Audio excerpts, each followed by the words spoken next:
Something strange is happening. Stitch is acting really weird. Even for Stitch. What? The sequel to the hit movie Lilo and Stitch. But this time, Stitch has a glitch. Lilo and Stitch 2. Stitch has a glitch. Lilo and Stitch 2, Stitch Has a Glitch is directed by Michael Labache and Tony Leondis, and once again stars nearly all of the cast of the previous films, with one very notable exception that I'll get to in due time. When Lilo hears of an upcoming hula competition that her mother won at her age, she becomes determined to honour her legacy by winning this contest. But things take a serious turn for the worse when Stitch starts malfunctioning, causing him to revert to his destructive ways. With these uncontrollable glitches slowly killing him, Jumba must race against time to build the fusion chamber required to save his creation's life. Following the mixed reception of Stitch the movie, Stitch Has a Glitch is the movie that both fans of the franchise and Disney executives regard as the true sequel to the original, and it's very easy and pleasing to see why. Taking place before the event of the TV show, this film doesn't opt for the same sci-fi oriented route, and instead stays much closer to the slice-of-life family drama tone of the first movie, and does a surprisingly top-notch job doing so. Although originally scheduled for theatrical release in 2005, such plans were cancelled at the last minute in favour of making it yet another addition to Disney's library of home video sequels. But this is easily one of the best they've ever produced, and that's not just against generally low standards. Within minutes, it's easy to immediately notice the drastic improvements over Stitch the movie. The animation, although still a cut below the original, is quite beautiful, returning to gentler line work, well-rounded designs for the locations and characters, and a far more natural and balanced colour scheme. As expected, the actors all provide great performances, but this time I have to single out David Ogden Stiers as Jumba. He does a tremendous job delivering a deeper and more emotionally layered portrayal of his character, as he faces an extremely worrying prospect with no guaranteed solution, which greatly hinders his self-confidence as a genius scientist.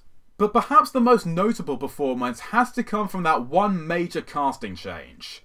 Due to scheduling conflicts with playing her in the series, Davay Chase was unable to voice Lilo in this film as well, and at her personal request asked fellow actress and good friend Dakota Fanning to take her place. The voice difference is noticeable, but never distractingly so, and Dakota still does an excellent job standing in for Davay in the role. In a rare occurrence, this film was the first and I believe only Disney video sequel to get a PG rating in the US rather than the traditional G, and there's good reasons for that.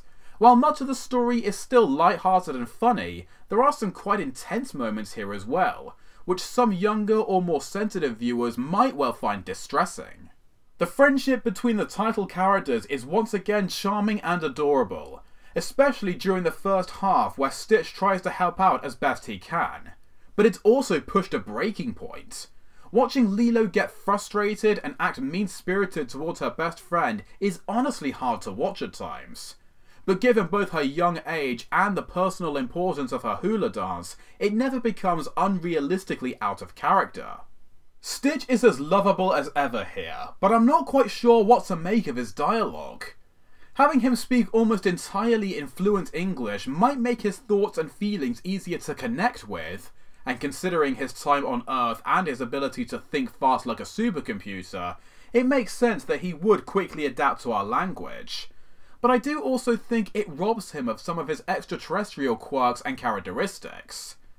All that being said, if the two of them never clashed with each other, and Stitch never learned to speak such good English, we wouldn't get this hilarious moment. Touching me. She's touching me. I'm not touching you. You're touching me. Not touching. Touching me. It's free air. Ew! Would you cut it out? As far as music goes, a song titled Always by Dennis and David Kamakahi is a gorgeously heartfelt fit for both the film and story behind Lilo's hula, while 3 Elvis tracks feature this time around, including I Need Your Love Tonight, which is fantastically used during a sequence where Stitch sets out to show just how much his natural behaviour has improved. But remixed versions of Rubberneckin' and A Little Less Conversation don't fit as organically. I do like both songs, but they just sound too modern for a series that generally goes for a more retro feel. Arguably the film's most defining moment, and the one that everyone remembers, is the climax, which gradually builds to one of the most heart-wrenching scenes in any Disney picture, before it leads to a hugely uplifting, if admittedly predictable, conclusion. Thanks to the terrific acting, writing and editing, the emotional impact of these two scenes and the way they transition between each other is absolutely second to none, and enough to overshadow the fact that the eventual resolution is hardly a realistic one. Even the characters themselves can't explain it.